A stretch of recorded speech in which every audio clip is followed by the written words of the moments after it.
で予算の面につきましては、これもちょっと厳しくなってきています。ちなみにうちの巡回店の場合には、これはセット価格ということで、一定の価格で各館にお願いしているというやり方で通常やってます。場所によっては、例えば展示空間が他とは違う特殊性を持っているために、これを少し負けていくとか、そういうことがありますけれども、日本の場合には大体巡回していくときの東京、首都圏のメインの美術館があらかたのポイントコストになって、他のものについてはこの地方間の方でこれを分割して負担していくというやり方でやっているかと思いますけども、いろんなやり方っていうのはそれぞれ考えるわけです。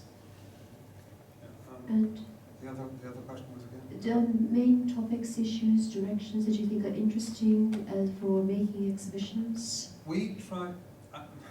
I try to remove myself from that process to some degree because I prefer the ideas to come from the museums. So as our staff that are working with the exhibitions and talking to the museums about whether they're interested or not, talks to them, it's my hope that they are finding out what the museums are interested in. And if we hear, that there are 2 or 3 museums that are interested in one topic, then we'll go back to, and it may not be something we're offering, we'll go back to them and say, can you give us some information about how that works? And I think that also responds a little bit to what Mr. Shimizu was asking earlier. And we get all things are always being sent to us. People, it's like being a museum director. If you're sitting in the museum director's desk, or the chief curator's desk at least, you're getting tons of proposals. We get tons of proposals also of things, and so we have to sort through them and decide which the museums would take. And that's an unfortunate issue because it's based on what's easy for them, for us to deliver to them, instead of what's best for them. I mean, I could come up with a very good list of things that I think would be very good for museums to have that are not on their radar screen, you might say, at all. で2つ目のご質問の件ですけども、私できるだけそういったこととは距離を置くことを主義としています。というのは、まず美術館が何を望んでいるのかを吸い上げていく、その方がやはりそのやり取りを通して建設的なことができると思っているからです。だからスタッフには積極的にそれをやらせているということは、清水さんの先ほどの質問とも重なってくるんですけれども、一つ問題点は、まず館長であれ、またチーフキュレーターであれ、山のようなそういった提案だとかプレゼンを受けているわけなんですが、どうしても自分たちがすでに分かっている、そしてやりやすいことの方に結局は縛られてしまう、そういったことで狭められてしまうということで、もしもあげろっていうならば、ぜひ美術館がやった方がいいことっていうものをリストアップできるんですけれども、やっぱりそれは出てこないんですよね。結局美術館としてとっつきやすいもの、あとは飲んでもらいやすいものっていうものがまず最初に出てきますね。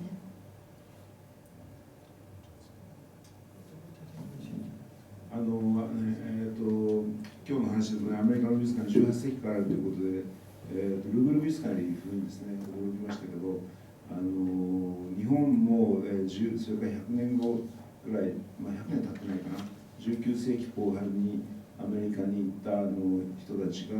アメリカで博物館を見てびっくりして日本にももたらすというね、そういうこと大体100年ぐらい後から始まっている。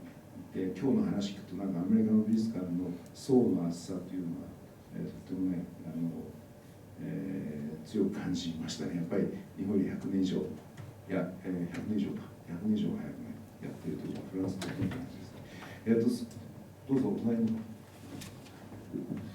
And it's very impressive because listening to your presentation, I realized that American museums are older than the Louvre. And of course, they are very instrumental because the American exposure to museums is what inspired Japanese modernizers to establish our own museums. And I think somebody else had a question. アメリカの美術館の成り立ちというのは、かなりの部分贈呈品によってコレクションができているのではないかと思うんですけれども、初めて行きました時にその贈呈した人が条件をつけて自分の家にあった通りに置いてくれという多分条件をつけてまとめて贈呈したようで、まるでアパートがこうたくさん並んでるんですが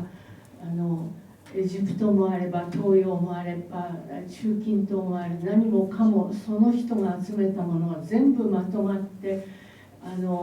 置いてあるという部屋がいくつもあって、それでかなりあっけに取られたことがあるんですが、贈呈品を拒否することができるか、またはその条件を飲まないで受け入れることはできないんでしょうか。Speaking of American museums, I remember being astonished when I saw a museum where I believe that the vast percentage of the collection must have been created through donations, and some of the donors must have then left explicit instructions about how the work was to be displayed, because it was almost like walking through a series of different apartments. There would be Middle Eastern art, all just pictures as if it was still in the former owners' living room, I suppose, or the drawing room in this case, I suppose. And the same happened for antiquities, for whatever type of art. I was just wondering, is it possible for museums to actually decline the offer of a donation if they don't like the conditions, or is it possible that they could perhaps just accept a part of the bequest rather than accepting the entire collection? I was just wondering about the mechanics of how donations work. Well, it's different policies with different museums, certainly. それぞれの館でそれぞれにやっているということはまず申し上げられます。館によって違ってます。But that having been said, museums, oftentimes the more prestigious the museum is, the less restrictions they allow. So, for example, somebody gives something to the National Gallery of Art, the National Gallery never disposes of anything that it has. If it collects it, it stays in the net. It will be there forever. It will never be sold, reconditioned, whatever else. You know, it will always stay there. So they accept works with no conditions about it. Whereas some other museums may be more willing to in order to acquire specific works. So it varies. But years ago, some museums might have accepted, like, there have been controversies about this because the Barnes collection is probably the most notable in the United States, because the Barnes collection was designed by the museum, and the condition in which the work was presented was entirely designed by by Dr. Barnes, and he didn't want any changes. And there have been books written now about what's happened to that museum over a period of time. Now it's in a new location, and it's not exactly the way he wanted it. But it took years of legal maneuvering to get it from where it was to the change that takes place. And I'm not sure. I don't agree with the change, actually. But that's another thing. はい、で一般論としてなんですけども、プレステージの高い美術館であればあるほど、大体そういった寄贈される時の寄付側の方の、条件というのは認めないということで、そういったことについては拒絶をする傾向があるということは言えるかと思います。例えばナショナルギャラリー・オブ・アートの場合には、あそこは自分たちが収蔵した作品というのは一切手放しません。アメリカの場合にはよくご存知のよくあることなんですけども、時にはやっぱり自分たちのコレクションの中で一部手放したり、あとはよそに出したりとかいろいろやるわけなんですけれども、そういうことを一切しないのがナショナルギャラリー・オブ・アートですので、あそこの場合には条件は一切受け入れないということでよく知られています。でそれ以外のところだったらば、どうしても有名コレクションを手に入れたいから、そこのところある程度譲歩をするということはあったかと思います。ただこれについてはアメリカでもいろいろと議論がありまして、なかなか一概には言えません。ただあくまでも大まかな目安ですけども、価格の高い美術館であればあるほど、大体そういった条件については受け入れないということでやっていますということと、あとやはり有名な例ではバーンズコレクション、記憶で新しいかと思いますけれども、あそこはバーンズというこのお医者様がもともと自分が作ったこのコンセプトと飾り方とその館に合わせた形の展示だけしか許さない、それが絶対に合わないということで、あったんですが、それも何年間も法律家の方でああでもないこうでもないとやった挙句の果てに、今は新しい場所に移設されて、これについては研究論文ですとか研究書も発表されています。ちなみに私個人としてはバーンズコレクションが今の受けてる今のように変わってきたっていうことは良くないと思ってますけども、それは横に置きまして、やっぱバーンズコレクションのようなあり方っていうのも一方であるのがアメリカである。ただこれもいろいろ議論があるということは申し上げられるかと思います。Here's one other thing also, and that is that sometimes museums will say to a collector that wants to offer the collection to the museum, yes, we'll accept that, but you have to give money too, because it's going to cost us forever, if we keep this and we don't get rid of it, it's going to cost us forever to store it in our storerooms. So we need enough money to endow the collection that you're giving. This was true, the collection that we own, the Tools as Art collection, was offered to two museums, both of which wanted very large sums to take care of the collection, because they said most of it will remain in, it's 400 works, most of it will remain in storage most of the time. So that's an expense. あともう一つアメリカの美術館の場合よくあることなんですけれども、コレクションを寄付したいと言ってるそういった名乗り出た人に対してコレクションを引き取って差し上げてもよろしいんですけれども、その代わりうちはずっとこれを取っておいて修復して保存していくっていうことでこの管理費がかかりますから、かなり莫大なお金も同時によこせというふうに要求するというか。Obviously, the collector refused to give money in addition to it, and that's why we have the collection. でうちのコレクションも実はそういった美術館2カ所にそういうことを言われたので、コレクターは嫌だと言って、そしてうちに声をかけてくれたので、当然のことなんですけど、400点があるから管理費にお金がかかるっていうのは美術館側の言い分だったんですけども、コレクターとして400点寄贈するなんでそのようにされるのかよってことになって、でうちに声をかけたんで、それでじゃあうちがありがたく引き取らせていただいたわけです。他に質問ないですか？アメリカの美術館です。さあね、アメリカ美術館ってあんまり知ってるようでよく知らない、なんか有名なね、今日話に出ましたけど、グーグルハンとかね、ああいうところはよく行きますけど、何百も地方にね、美術館魅力的なのがあるんですけど、あんまりね、知られてないですよね。And I'd just like to urge people to ask questions about American museums because, I mean, you mentioned that people know about the behemoths, the big ones, the famous ones, but you have all these nostalgic museums, all in places which are away from New York, Washington, usual suspects. 意外となんか交流もないんですけど、なんか質問ないですか？この機会に。I actually wanted to ask a question that I was going to ask privately anyway to Johnson, and that is, we had heard in the United States they were building 1,000 new museums in China. Oh. How true is this? Are they building as many museums as we said, as was rumored? で美術館といえばここでやっぱり中国について聞きたいのがあったから今のうちに聞いちゃいます。アメリカで風の頼りに聞いたことによりますと、中国では1000カ所の新しい美術館を作っている途中だっていうんですけど、これは本当ですか？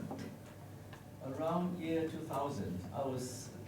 invited to sit in on several of these municipal government meetings in Shanghai, and they had plans to build 100 museums in Shanghai, and nobody believed it at the time. But lo and behold, now there are dozens actually being built. So it is still short of 100, but there's effort being made to accommodate them. But what has happened in the meantime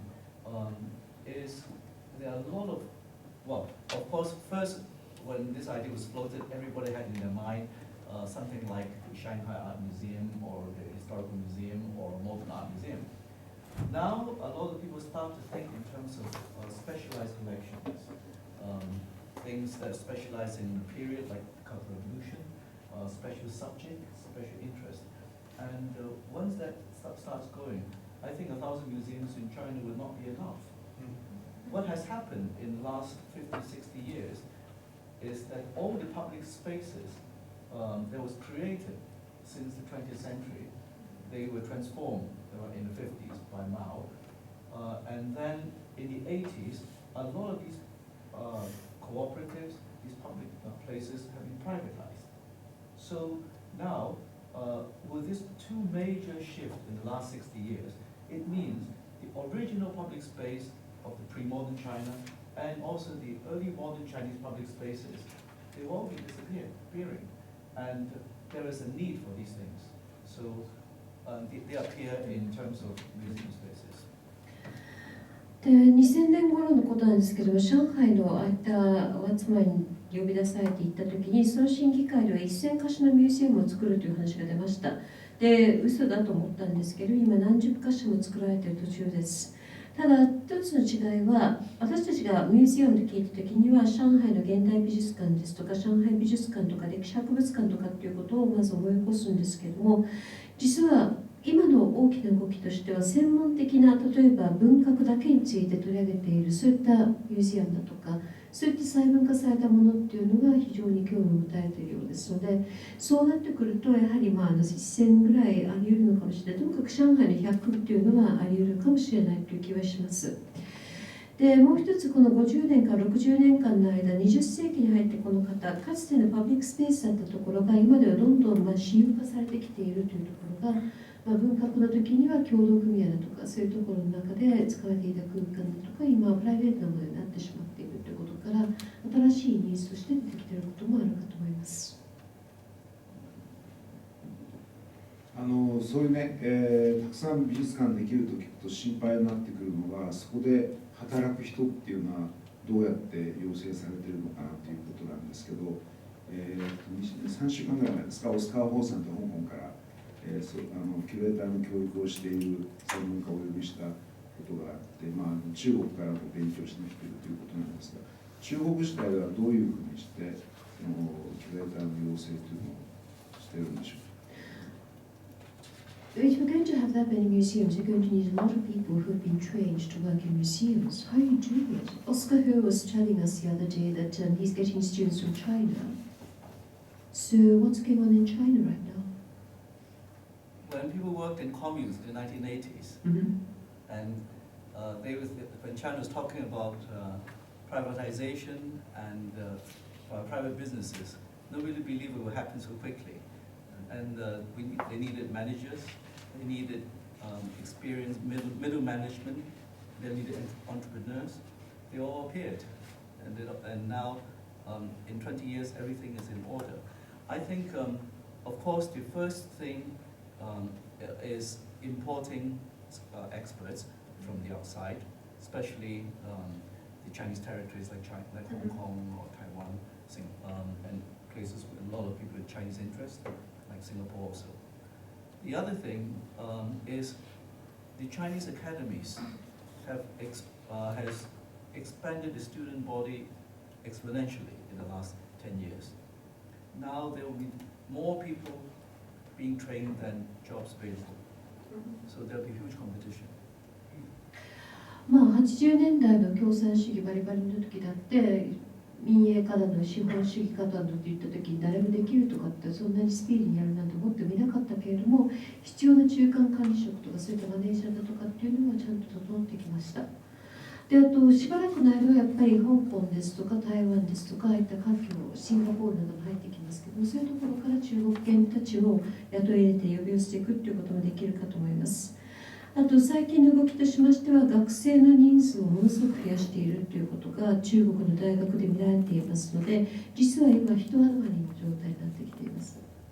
結局仕事完全にもう大学卒業しましても仕事にあぶれ始めるというそういった時代になってきています。Just one figure, for example, the China Academy of Art in Hangzhou, 12 years ago, around 2000. There were only a few hundred students for the entire academy. Today there are 8,000. 8,000. Yes. Of course, there are now 3 new campuses. So that is the extent of the exponential growth of the student body. Hangzhou was this, and then Queen of course You had only a few hundred, only 13 years ago, and yes, about I think 400 or 500 maximum, less actually. 大変失礼いたしました。クイーンの方の講習ですけれども、そちらの方の美術学院の方では2000年くらいの段階で400人いたかいないか、おそらくいなかったという程度の学生の在籍者数だったんですけれども、現在8000人です。ですので、12、3年間で結局10倍どころじゃない、20倍ぐらいに学生が増えて、キャンパスも今3つになっています。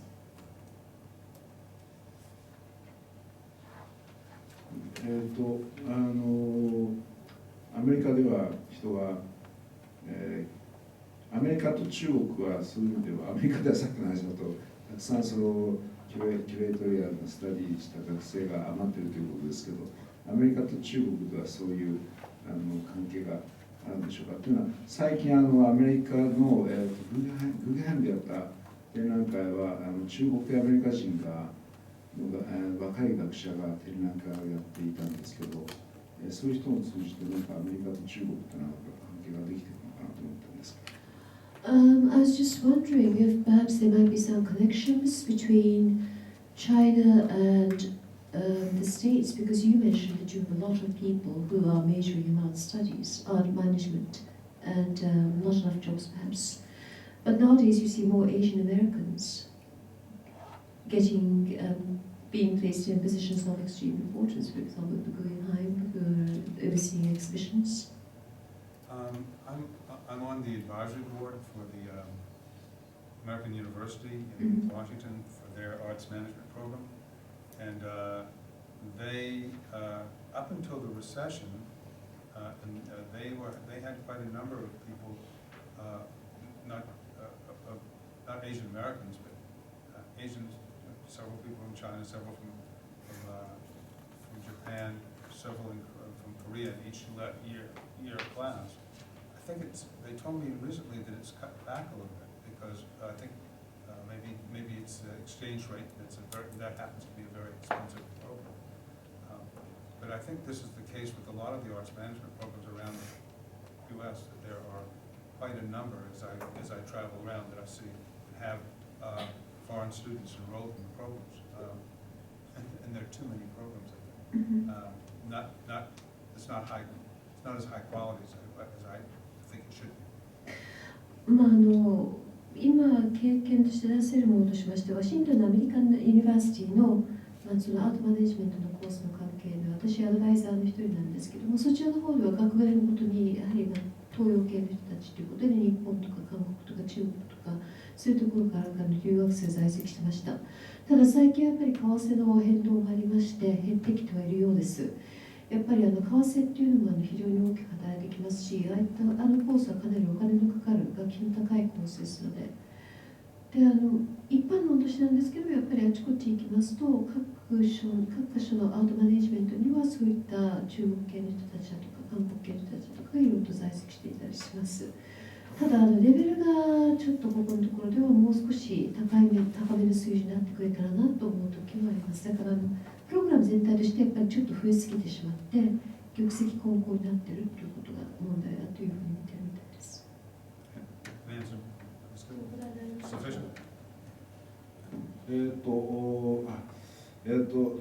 ジョンソンさんに中国のね、いろんな話聞いたんですけど、私は日本も同じように、非西欧世界が西欧型の近代化を受け入れる中で、美術館とかアーティストとかキュレーターがたどってきた道と本当によく似てるなと思って、私が実験的にやったこととかも、同じようにやってるんで、これは本当に似てるなと思ったんですけれども、これから今ね、たくさん美術館もできているということで、彼はその最初から本当の意味で中国の近代化をされ文化大革命が終わってからなのかなと思うんですけど、そういう過程でずっと、先頭を切ってやってきたわけですけれども、ジョンソンさん、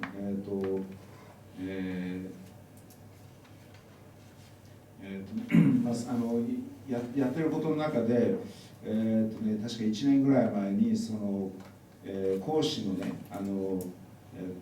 ことをもう一度、中国で、なんていうかな、そのモラルを作るという意味で講師をもう一度取り上げて、なんとか付加させたいということを言っていたように思うんですけれども、そこがどうやってそのアートと結びつくのかなと思っていたんですけど、そこら辺ちょっと、聞きたいなと思うんですが、どうでしょうか。I'd like to thank you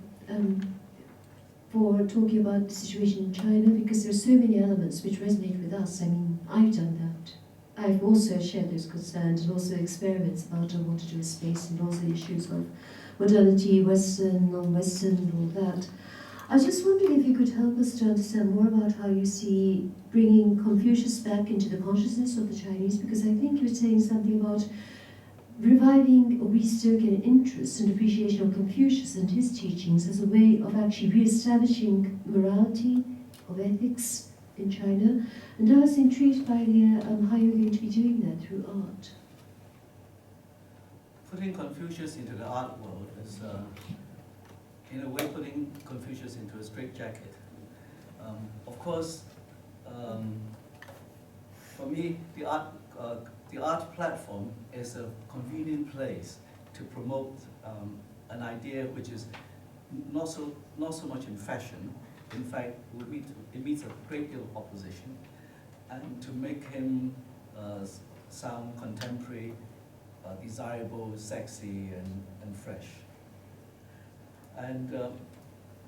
this is, of course, cultural strategy. But more importantly,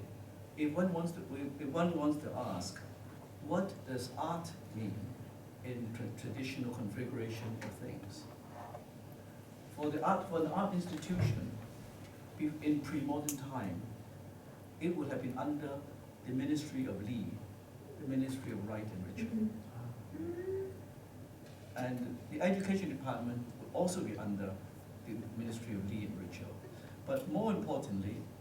the examination body of official examination was under the Department of Li and Ritual.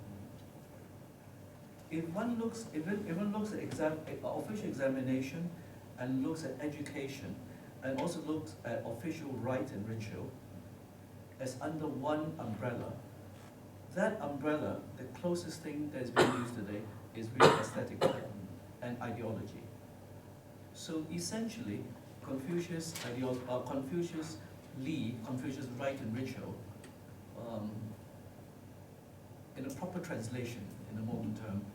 would have been ideology. So it is really rethinking an alternative ideology.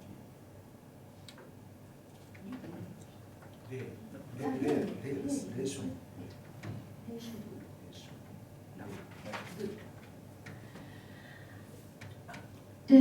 孔子をどうやってアートの中に持っていくかっていう考え方をしてしまうと、これは孔子を型にはめてしまって、ちょうど拘束群の中に押し込んでしまうことにも相当します。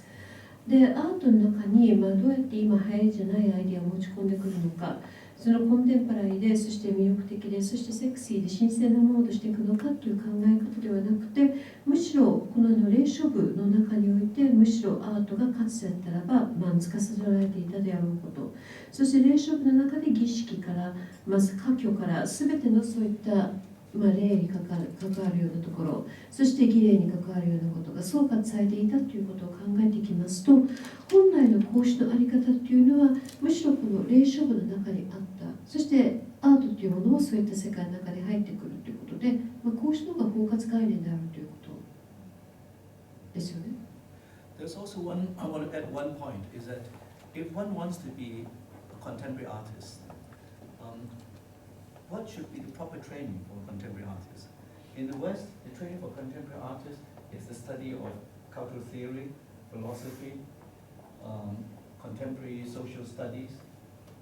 In fact, art history is not the core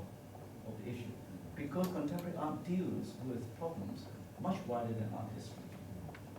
And what is that thing that is in excess of the art history? That can become an indigenous inspiration. And this is where I think Confucius and the study of Li, a ritual, can be a very important source of inspiration for the contemporary art field. あともう一つ、現代の美術作家たちの受けているトレーニングだとか、その背景を考えていきますと、哲学があったり、思想があったり、あとはそういった社会科学だとか、そういうものがあったとしても、この核の中において美術史は置かれていない。言い換えれば美術史っていうのがあぶれたところそういったちょっとはみ出てしまったところっていうことの位置づけであって、それが先ほど言ったような理屈にのっとりますと、土着のもの、そういった本来この場固有のものに背景に背負っているものが出てくることが可能性として出てくるんじゃないか。でそれと先ほど言いましたこの霊食のこの霊の儀式のそういった儀礼だとかそういうものの研究とともに合わさるところからまた土着そういった固有のものが出てくるそういう芽生えの可能性があるんじゃないかと思います。要するに現代アーティストが何を勉強すべきかというと美術史という狭い範囲じゃなくてもっと哲学とか社会とか何かそういうもっと広いものを勉強しなければ現代アーティストとしては成り立たないんじゃないかっていうことだと思うんですけどDoes that mean that you believe that contemporary artists have to study issues, not just limiting themselves to art history, but studying issues such as philosophy? Contemporary thought, especially contemporary social political thought. そういう教育って例えば講師の中国美術学院とかやってるんですかですね。In Hanzhou too? Do they do that? Yes, and we bring in a lot of contemporary academics, not in the art field. 現代思想が特に重要ですけど、 He や was just here 1 year ago. っぱり外部からそういった美術関係じゃないそういった学者たちを随分招聘しています。日本もね明治幕末から明治にかけて、西洋の影響を受けて今美術っていう言葉美術中国の美術美術という言葉が作られて西洋の美術の概念が輸入されたんですね。でその中から今日出てきた書っていうのは除外されているわけです。で今また若い書家っていうのが人気が出てきてでそういう人たちをおそらく包括する概念として美術という言葉よりも今アートっていう言葉を使うようになってるんですね。これは日本独特のやり方だと思うんですけど、そうするとアートっていう言葉だと美術という言葉が明治時代に捨ててきたものがどんどんお花も入ってくるし何でもねお花のアーティストも入ってくるしいろんな人が入れるわけですね。でもおそらくジョンソンさんが言ってるのとちょっと似てるなと思うんですけど、中国語で今そのアートという概念が新しいのかどうか全然ちょっとわからないんですけど、そういう書や何かもどんどん入ってくるっていうのは、その概念が広がったのかそれとも、中国では別に特に変わらずずっとそういうものが、いわゆる英語でいうアートに含まれていたのかということどうなんでしょうか。英語で言うアートですから今おっしゃってるのは日本で美術の概念の中では昭和キリストだけど中国では昭和その美術の中に生きていたということですよね。日本でもアートという言葉を使うこと鍵括弧アートですよね、なんちゃっての。はい。One of the issues that we have in Japan is that ever since we introduced the Western concept of art, as in fine arts is not included in calligraphy. However, nowadays we have the concept of, the young with a hip crowd who think of art, the Japanese pronunciation of the English word art, where calligraphers are showing themselves. There also are people who do flower arrangement, also appearing in that field. So that's divorced from the traditional post-19th century evolution of fine arts. What about the situation in China? Has calligraphy been part of that development, or is it something separate? Just look at calligraphy, for example. I would agree with the Japanese 19th century decision to separate traditional cultural practice from what is the modern, because it is essentially two different things. But the problem is that China did try to modernize everything and trying to find equivalent. So in trying to find equivalent, a lot of things got lost. But it makes us rethink what is this modern art thing for a more radical position. And of course, by bringing in social thought, Confucian rites and ritual, I'm looking at conditions that create sensibility, social form, and also and ideological forms. I'm sorry once again. So China included calligraphy in the modernization process, or? In the modern system, everything traditional was chucked out and tried to be slotted into the So different you just disciplines. disciplines. Yeah. So there was a big dilemma. Of all the art academies, in fact, only China Academy in Hangzhou had a separate Chinese painting department. Otherwise, they all just painting, and then the system was completely radically changed to Western form. So there was no special preserved domain for traditional practice. It was all thrown out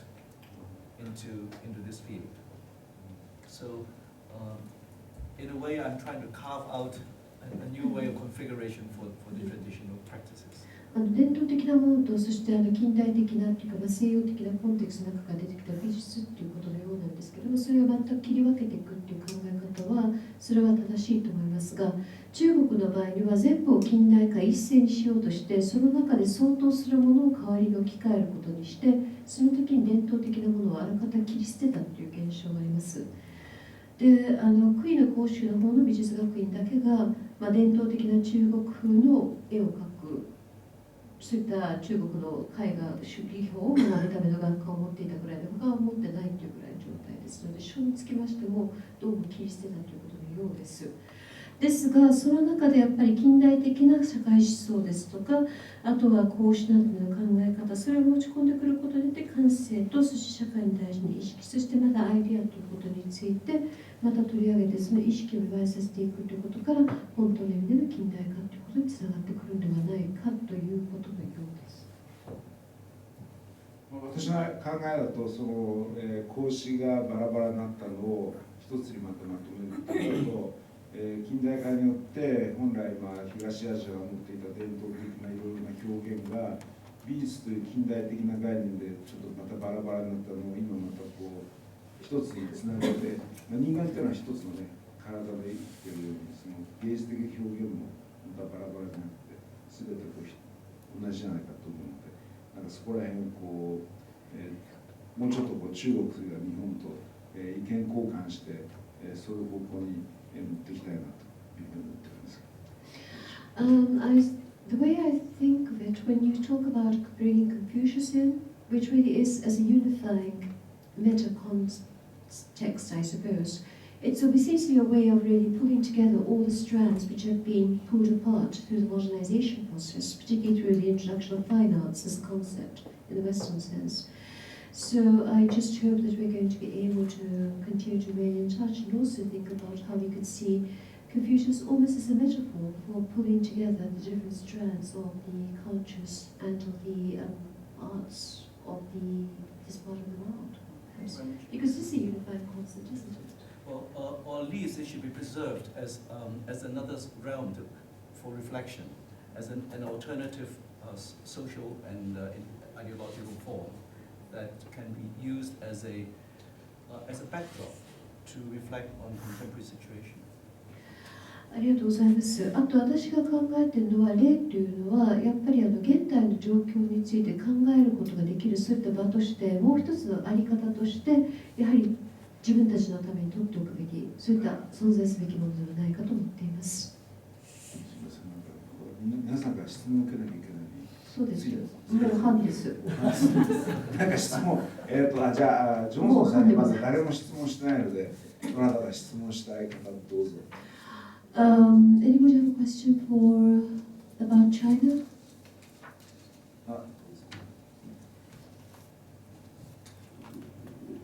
今聞いててですね、書というカリグラフィーっていうのは最後ジョンソンさんの講演の中で、すごく興味を持ったというか面白かったんですが、お話を聞いててこれが誤解でなければいいんですが、どうしても西洋に対する東洋とかイエローキューブに対するホワイトキューブとか、もしくはスタチューというものに対するなんていうんでしょう、カリグラフィーというものがある、二極対立の対比の関係で中国を今見てきているような感じがしたんですね。でその中に文字っていうのが一つアルファベットと違って書道があったっていうのはなんとなく分かるような気がしました。ただ先週のフランスの元ポンピドーの館長の話とか聞いていると、そのフランス自体もですね、西洋化の代表としてのそのフランス自体も今度は無文字民族というかアルカイックな人たちに焦点を当てようとしていることについて考えると、その中国でアートっていうものを捉えるときに、これからの今までのスタディとしての比較文化のスタディとしてのアートではなくて、これからその地球規模で文化的なプラットフォームとして考える、アートっていうのをどのようにお考えになるか、ちょっと聞かせていただきたいんですが。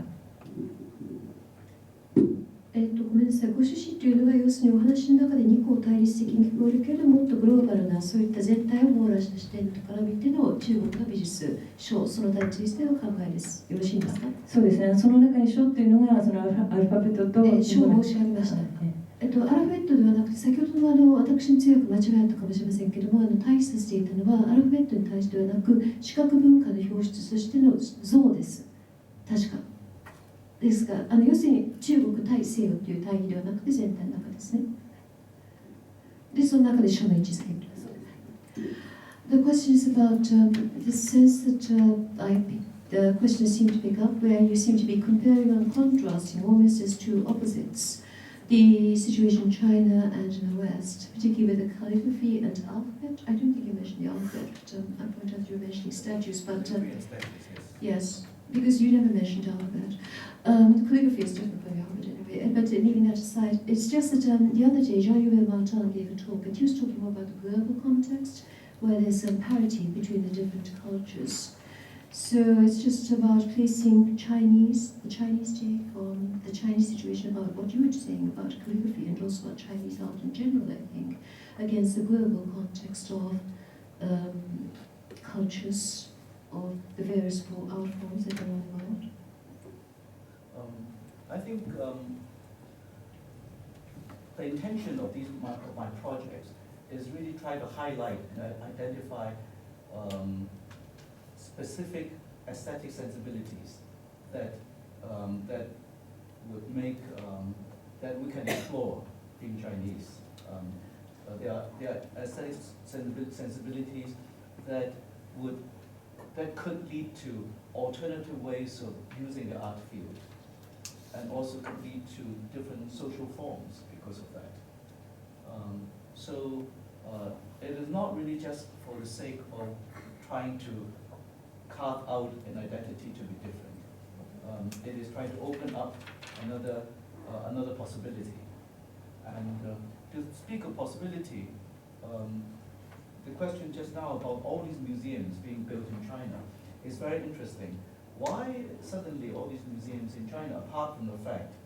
that the museum would be the only open public space that's replacing all these other spaces? I think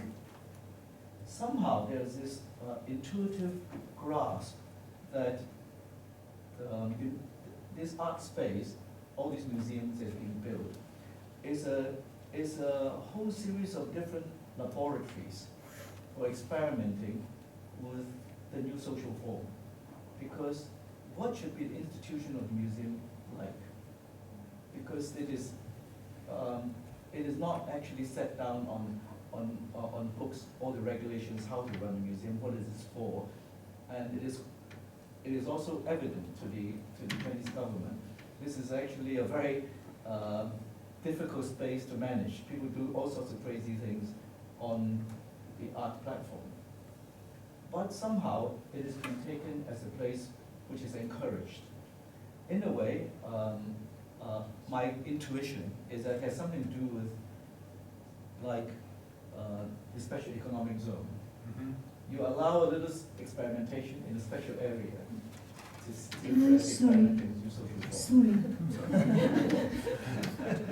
I don't think she understands English that much.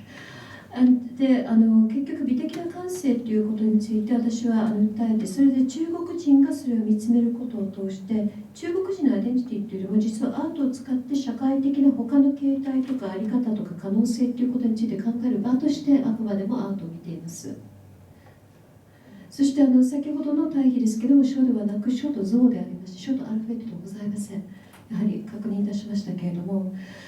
でその中で美術館というのをこれだけたくさんのものを実は中国政府が作っている理由っていうのは、まだ社会変革のために実験室ということのようではないかと思われます。でそれについて美術の中でさまざまな在り方ややり方っていうのをなぜ許しているのかということを考えますと、これはアートっていうことで中で人はクレイジーなことをするかもしれないけれども、これは経済特区のようなものじゃないかということにいたします。よろしいですか。ちょっと過ぎてしまうので、どうしても何か質問したいという方がいました。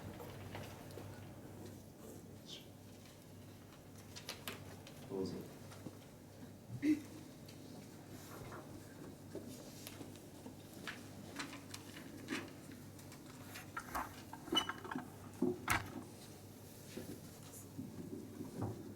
ジョンソン先生に質問なんですが、ありがとうございました。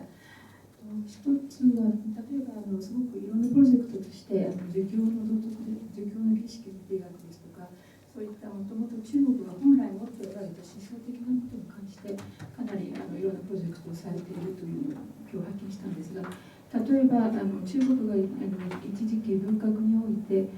こうしたものを儒教道徳ですとかこうしていろんなものの過去の文化というのを一切否定して切り捨てた、さっきおっしゃってましたが、そういったことの展覧会を逆に文革時代の展覧会とか、例えば中国で展覧会をする場合にはいくつかポリティカルなこととか性的なことに関してタブーっていうのが多いんですが、そういった中国の共産主義ですとか、そういった政治家たちに関する展覧会とかを行う場合は、例えばそれは許容されるのか、例えば中国ですできるのか、それ以外でするとか、そういったことをお考えになったり実践されたことっていうのはあるんでしょうか。Thank you for the presentation. The question is to Johnson Chang, and I was wondering about when you spoke about Confucianism, about bringing it back. Of course, we always think about the Cultural Revolution and how Confucianism was really rejected and discarded at one time. I was wondering in that connection whether it's actually possible for you to organize an exhibition, say, about communism, about political leaders, which would touch upon that aspect, for example, indirectly or directly. The Cultural Revolution, is it possible for you to organize exhibitions which would touch upon that aspect, like touching upon the Communist Party, about communist leaders? Because I assume that there are many issues which are basically not doable as exhibitions in China. But, in China, I think, well, in China there are still areas which are taboo. For example, dealing with the Cultural Revolution. Anything that deals with Mao Zedong's era is very sensitive. There are other political eras and incidents like Tiananmen in June 4th, 89, like, well, I think specifically these two, Mao Zedong's era, and then this shift in 89 from Deng Xiaoping on. I think slowly these fields will open up in different forms, but artists and academics already are touching on this issue on a more oblique manner, like talking about it from different literature of the Cultural Revolution and how and about this structure of society, how this changing of the name from Mingzong to Renming to this changing the names of the people, meaning the different ways of grouping and managing the people. All these studies are now starting to emerge. So, so long as, I'm really saying the same thing, so long as these issues are not approached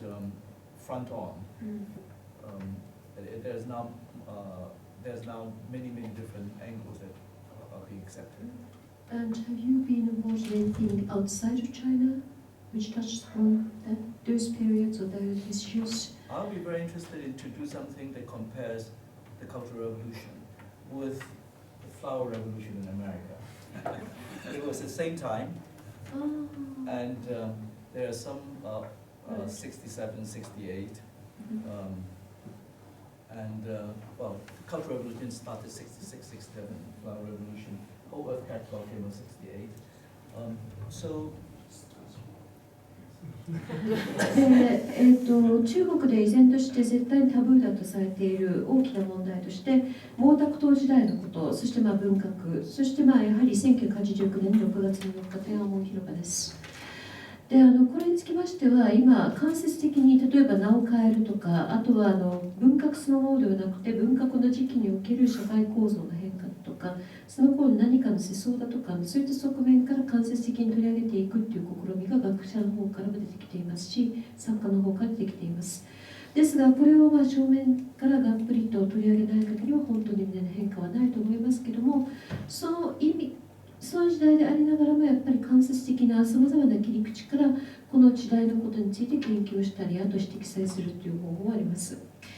で私自身ですけれども、もしもできることだったらやりたいなと思っている企画としては、文革とそしてアメリカの1960年代のフラワーレボリューションということでヒッピー革命、そちらを比較してみたいなという気持ちをいたします。というのは66年から、文革は始まったわけなんですけれども、アメリカにおいてホールアースカタログが出版された68年ですが、時代的にもかぶりますので面白い時代かと思っています。